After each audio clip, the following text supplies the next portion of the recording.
os primeiros diáconos. Nós vamos ver esse assunto tão importante no livro de Atos. É uma marca aqui no capítulo 6.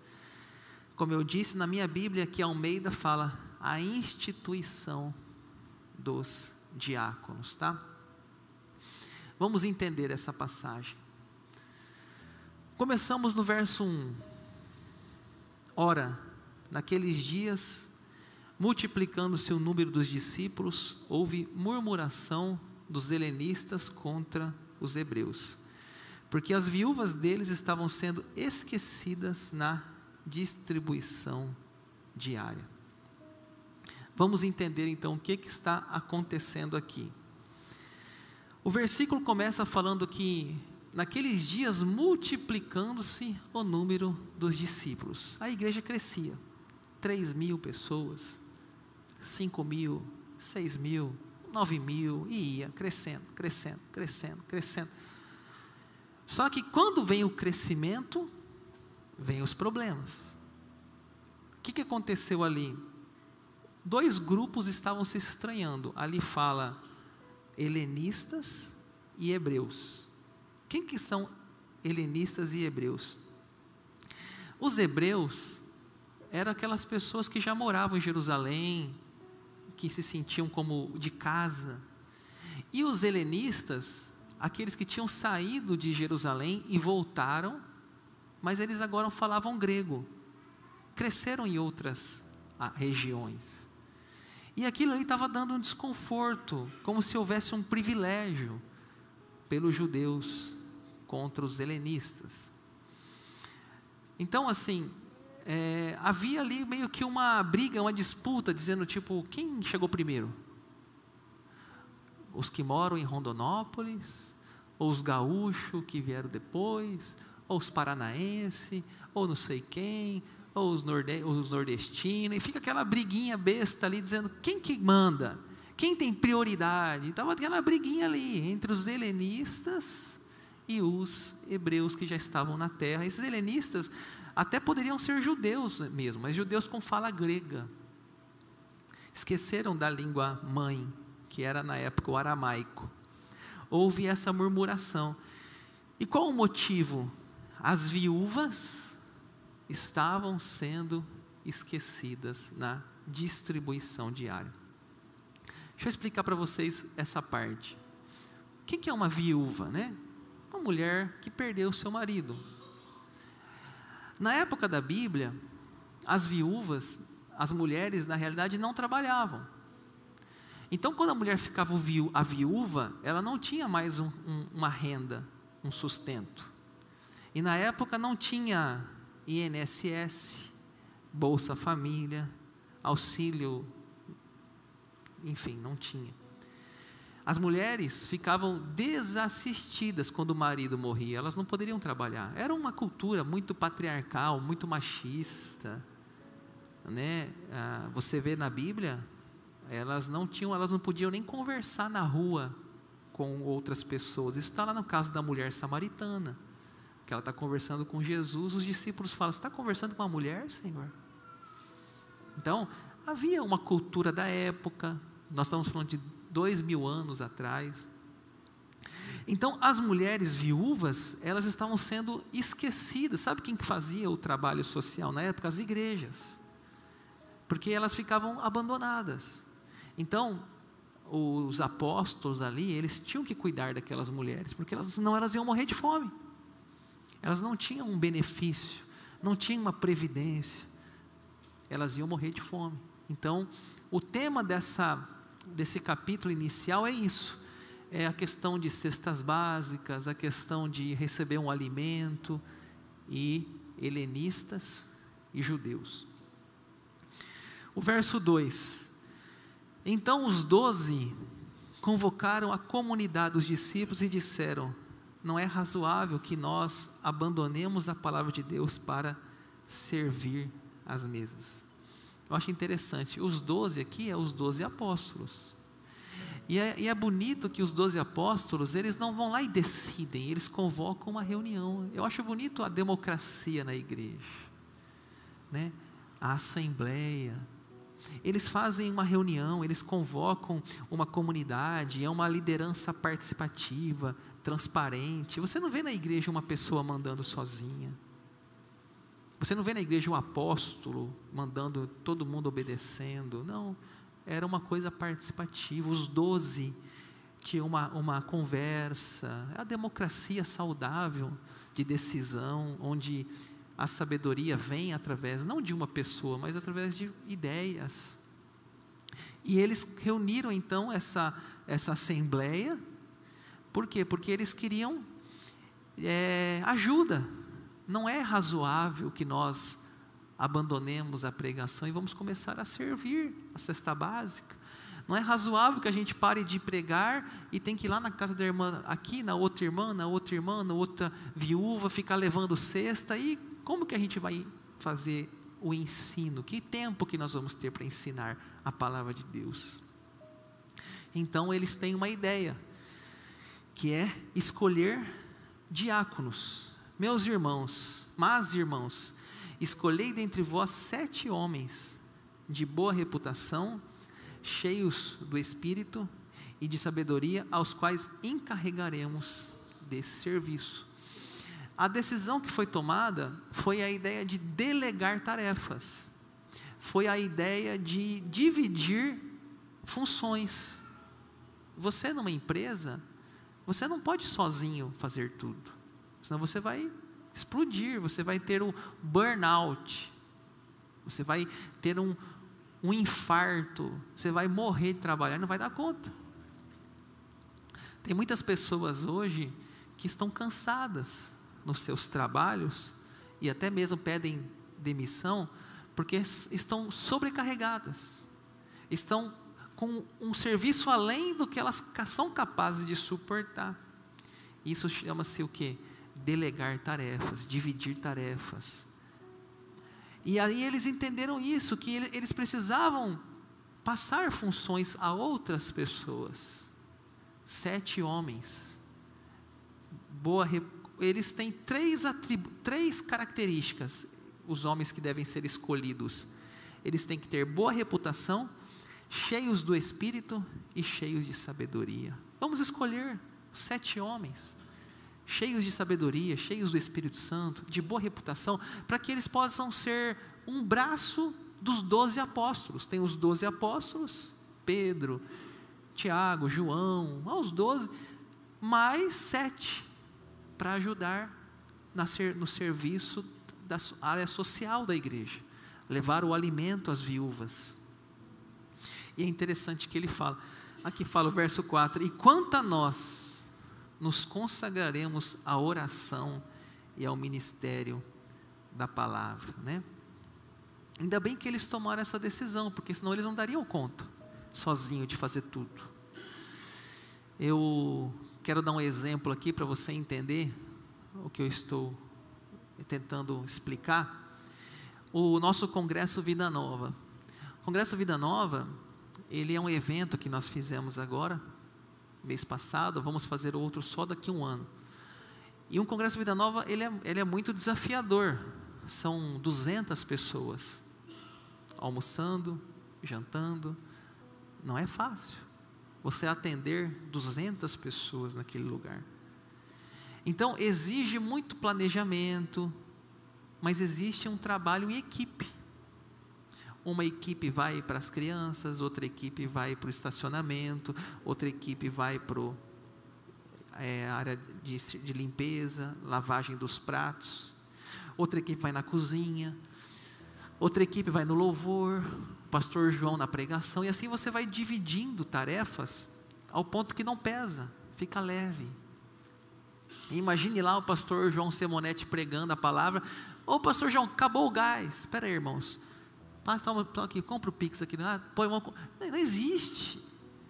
Quem está pregando precisa atenção no que está fazendo, porque senão ele fica confuso, não consegue fazer 1000 coisas ao mesmo tempo. Então é assim, aqueles homens, não é uma questão aqui de orgulho, nem de vaidade dos apóstolos, é uma questão de foco. Nós precisamos nos concentrar na oração e na pregação, no ensino. Esse é o nosso chamado de apóstolos. É isso que Jesus nos ensinou, porque senão eles iam ficar perdidos com tantas demandas.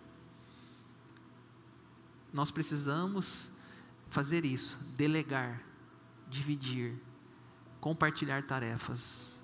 Eu lembro do primeiro congresso Vida Nova que a gente fez. A gente estava ainda trazendo a ideia, trazendo o projeto para a igreja. E quando você vai começar uma primeira vez, né? Até você passar a visão para as pessoas. Então eu fiquei muito sobrecarregado nesse primeiro congresso Vida Nova. Eu lembro que eu tinha que ir no mercado, buscar o pastor João. Eu cheguei lá no congresso, eu fui limpar a cadeira. Eu lembro a primeira noite que começou o congresso, eu nem tomei banho. Eu não consegui tomar banho. Já chegou, eu já fui na correria limpando cadeira e já começou o congresso, já daquele jeito já segue. Naquela loucura, eu falei assim: meu Deus, nunca mais faço esse congresso na minha vida. Vou morrer aqui dentro, né? Aí tinha pessoas que me ajudavam ainda, o Toninho, mas eram poucas pessoas. Era muita demanda para pouca gente. Esse ano não, esse ano foi leve, foi gostoso, todo mundo ajudando, cada um pouquinho, coordenando as equipes. Teve uma tarde lá no Congresso Vida Nova esse ano, que o pessoal, sábado à tarde é livre, né? Aí o pessoal assim, né, meio daquela folga, né? Vamos embora. Então começou um embora, outro embora, e ficou 2, 3 pessoas lá. E aquela louça cheia de prata e talher, né? Falei, eu vou ajudar a lavar esses pratos e talher, não estou fazendo nada, sábado à tarde. Comecei a lavar aqueles talher, irmão, não acabava mais. Eu passava aqui num garfo, passava em outro, faca, era 200 garfos e 200 facas. Eu falei, misericórdia, não acaba mais esses garfos e facas, gente. Mas assim, eu lembro que eu falei assim, eu pensei assim, vai ser rápido isso aqui. Eu vou lavar isso aqui em meia hora. Gente, foi 3 horas lavando talher. 3 horas lavando, porque não cabia na pia mais aqueles talher, aí tinha que enxugar, não lavava, não tinha lugar, uma confusão danada. Aí eu reuni a turma, né, à noite, falei, gente, todo mundo vai lavar esse talher aqui, é meu filho, Samuel, os meninos, tudo aquela roupinha amarela, e todo mundo, limpo, rapidinho foi. Então, se você trabalha em equipe, é rápido, mas se fica só para você não vence, não acaba o serviço, né?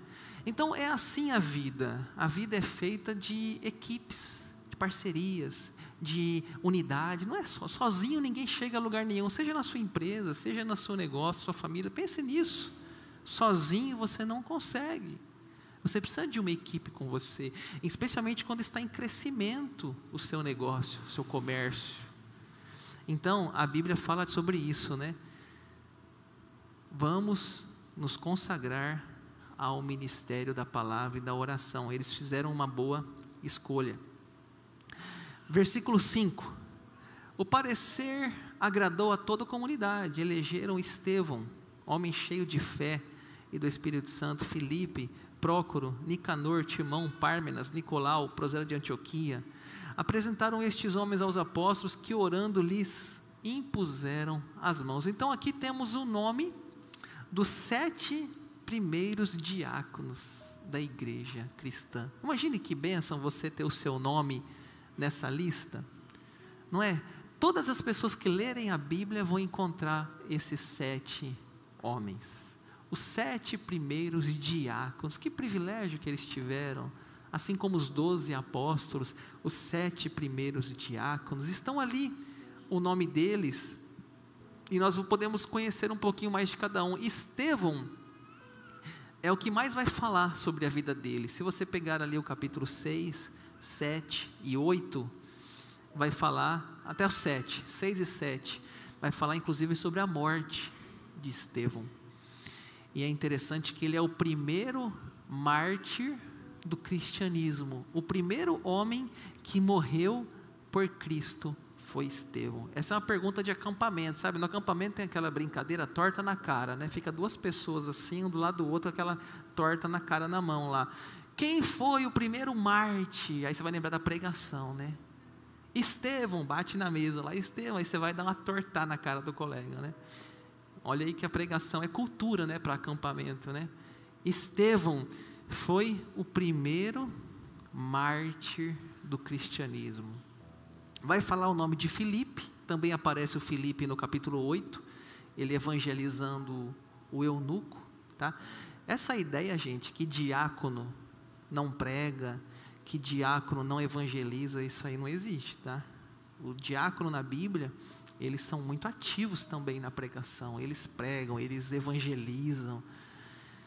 Que mais? Filipe, aí tem, eu quero sugerir aqui nome para filhos. Quem está procurando o nome de filho?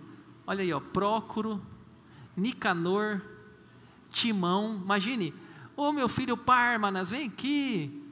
Nicolau, né? Esses homens, eles não são tão conhecidos na Bíblia, não fala quase nada deles. E é interessante, fala Nicolau prosélito, né? Isso é interessante porque indica um gentil, ele não era judeu, né? A igreja está se abrindo para novas pessoas, não é só aquele grupo de judeus, aquela panelinha do sangue azul, não, novas pessoas estão chegando, estão servindo.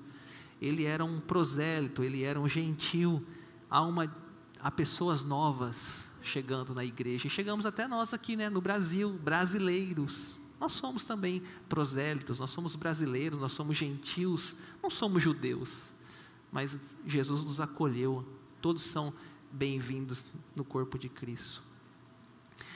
E o último versículo, versículo 7, crescia a palavra de Deus em Jerusalém, se multiplicava o número dos discípulos, também muitíssimos sacerdotes obedeciam à fé.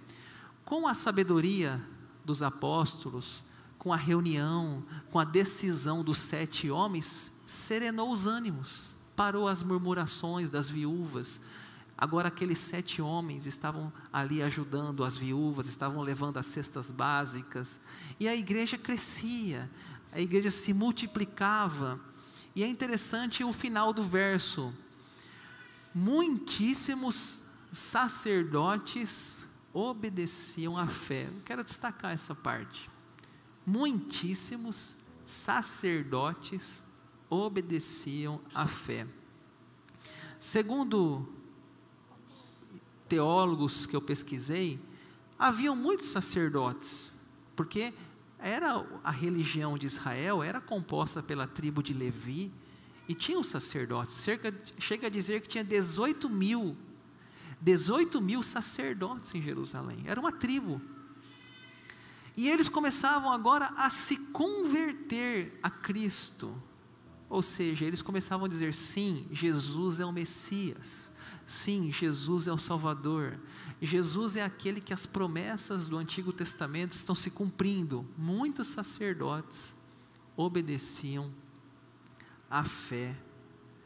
Interessante, eu me lembro quando você vai estudar a história da igreja protestante no Brasil, quando veio aqui para o Brasil o primeiro missionário presbiteriano aqui no Brasil, aqui era a igreja católica foi a igreja inicial, né? Então quando veio Ashbel Green Simonton ao Brasil, o catolicismo era a única religião, e vem então a igreja presbiteriana, a igreja protestante, e ele fala que ele registra, né, essa conversão de padres se tornando pastores também, né? Para nós isso aqui hoje talvez não tenha muito relevância, mas você chegar num lugar onde há uma religião definida ali, ou catolicismo, ou judaísmo, e você vê pessoas mudando para aquela nova fé, isso é um impacto muito forte, né? Fico imaginando, né, quantos se agregaram à igreja presbiteriana vindos de outras fés da época, como o catolicismo. Então assim também lá com os discípulos, né? Era uma fé muito enraizada, você pensar que ali eram judeus, ali eram sacerdotes, começaram a abraçar a fé cristã, né? Cristo o Salvador. Então realmente foi uma mudança de muita resistência para aquelas pessoas na época. Eu quero, indo para o final dessa mensagem, falando da importância do ministério da diaconia. ali na nossa aula hoje, nossa pregação, fala, né, os primeiros diáconos. Na minha Bíblia fala a instituição dos diáconos. Então, o que é um diácono? Dentro da igreja hoje, presbiteriana e outras denominações, a diaconia continua como um papel importante. Assim como no livro de Atos, ali foram os primeiros, né? Ali foi quando iniciou o ministério da diaconia. E hoje as igrejas já têm essa função. Inclusive aqui na igreja, nós temos hoje na função 10 pessoas, homens e mulheres. Nós temos na igreja hoje 10 diáconos, inspirados aqui no livro de Atos, né? Essas pessoas hoje servem a igreja no ministério da diaconia. Inclusive nesse mês de julho é comemorado o dia do diácono, da diaconisa. Nós íamos fazer a menção hoje à noite, mas estamos com 2 diáconos em viagem, né? Ia dar certinho com a pregação, né? Mas aí temos 2 em viagem, nós vamos deixar para domingo que vem, onde todos estarão na cidade. Então domingo que vem nós vamos fazer essa menção do diácono. Mas talvez você não sabe, assim, o que faz um diácono, né? O diácono, ele tem 2 funções, segundo a Bíblia, né? E nós tentamos seguir esse princípio. A primeira função de um diácono é a assistência aos necessitados, tá? Então, o diácono, sim, é aquela pessoa que ajuda com a cesta básica, ajuda com alimento, vê se alguma família da igreja está passando necessidade. Eles fazem essa função. É uma função de um dever do ministério da diaconia. Hoje nós temos aqui o Reciclando Vidas, que dá esse apoio ao ministério, mas nós temos diáconos no Reciclando Vidas ali, atuantes, né? Que é uma área importante da igreja, ainda hoje, a assistência social. E uma segunda área é o apoio de serviço geral. Então os diáconos, eles apoiam em o que a igreja precisar, né?